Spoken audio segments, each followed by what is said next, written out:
मुताबिक वहां पर क्या लोग, कितने लोग इकट्ठा हो रहे हैं और क्या एहतियात है और क्या कुछ चीजें देखी जा रही है, इसके बारे में बाबत उन्होंने एक रिपोर्ट मांगी है district magistrate south east Delhi से, जिसमें शाहीन बाग आता है। जब पूरे देश में हेल्थ इमरजेंसी हो, सवाल इस बात का है कि हमारा दायित्व क्या बनता है, हम एक शहरी होने के नाते क्या कंट्रीब्यूट कर सकते हैं। और सबसे बड़ी बात ये कि मुद्दा हमारा सुप्रीम कोर्ट में हो, तो सवाल ये भी है कि हमें इस वक्त जब हेल्थ इमरजेंसी हो तो ऐसे में क्या सोचना चाहिए, और यही बड़ा पॉइंट है।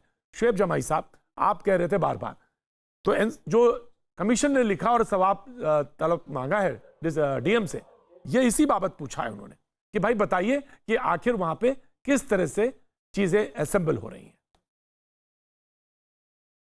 हाँ बिल्कुल नहीं, बच्चे नहीं जाना चाहिए वहां पे, बच्चे बिल्कुल नहीं जाना चाहिए। और शाहीन बाग के जो हमारे प्रदर्शनकारी साथी हैं और जो महिलाएं, उनसे भी मैं रिक्वेस्ट कर रहा हूं कि चैनल के माध्यम से बच्चों को बिल्कुल ना लेकर के जाएं ऐसे ससेप्टेबल माहौल में, चाहे कितनी भी दूरी हो वहां पे।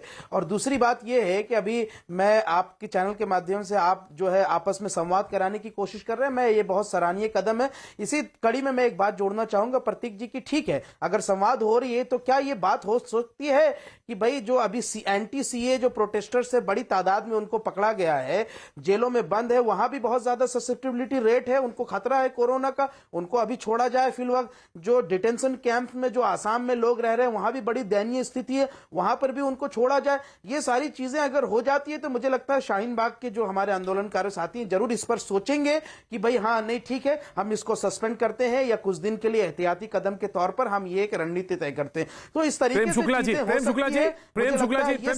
मैंने आपका सवाल लिया। प्रेम शुक्ला जी, डिटेंशन कैंप के बारे में इन्होंने कहा, मैं इनसे पूछूंगा, जानना भी चाहूंगा कि किस असम के डिटेंशन कैंप के जिसका जिक्र कर रहे हैं वहां पे क्या स्थिति है, मैं जानना चाहूंगा, जरूर जानना चाहूंगा।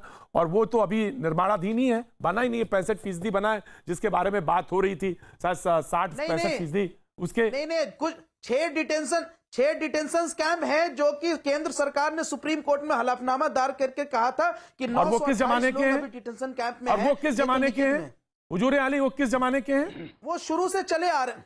हाँ वो 2017 के बाद से बहुत जगह कई बार में आए। हाँ वो कई सरकारों में, उससे पहले वो जो आपके और पी चिदम्बरम साहब गृह मंत्री थे उस जमाने से भी है बड़ी तादाद। लेकिन मुझे इससे नहीं मतलब, मुझे इस मतलब हर एक नागरिक की जान कीमती है, हर एक नागरिक की जान कीमती है, ये बहुत इंपॉर्टेंट है। Prem Shukla ji, no respond.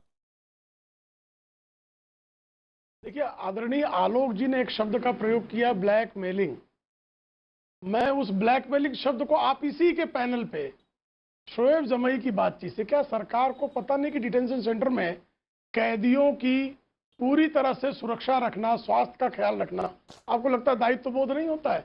हमारे यहाँ कहीं भी डिटेंशन सेंटर हो, कारागार हो, सुधार गृह हो, कहीं पर भी जो वहाँ पर के इनमेट्स होते हैं उनके लिए उनकी स्वास्थ्य की जांच, उनकी रक्षा, ये दायित्व होता है, ये प्रोटोकॉल है।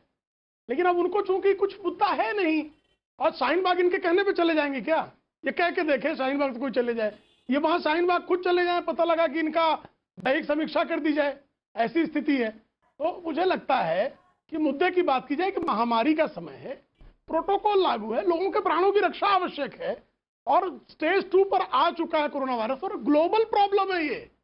इस ग्लोबल प्रॉब्लम में मानवता का ख्याल रखते हुए आप कीजिए। उसके बाद आपको जो लोकतांत्रिक आंदोलन, संवैधानिक आंदोलन, हमारे देश में व्यवस्था है साहब, सरकार नहीं सुनती सुप्रीम कोर्ट सुन लेती, सुप्रीम कोर्ट नहीं सुनती सरकार सुन लेती है, संसद सुन लेता। हमारे यहाँ बहुत एक अच्छी व्यवस्था है, उस ढांचे को ढाने के कृत्य यही पे तो कमाल की बात है ये कि सुप्रीम कोर्ट जो है, सुप्रीम कोर्ट अपने मध्यस्थ भेज करके, संजय हेगड़े को भेज करके बहुत सारी बातें हो रही थी, लेकिन क्या सरकार का दायित्व नहीं था कि बातचीत करके बहुत सारे मसले को हल किया जाए? सरकार से हमारी लड़ाई थी, सुप्रीम कोर्ट से लड़ाई। आलोक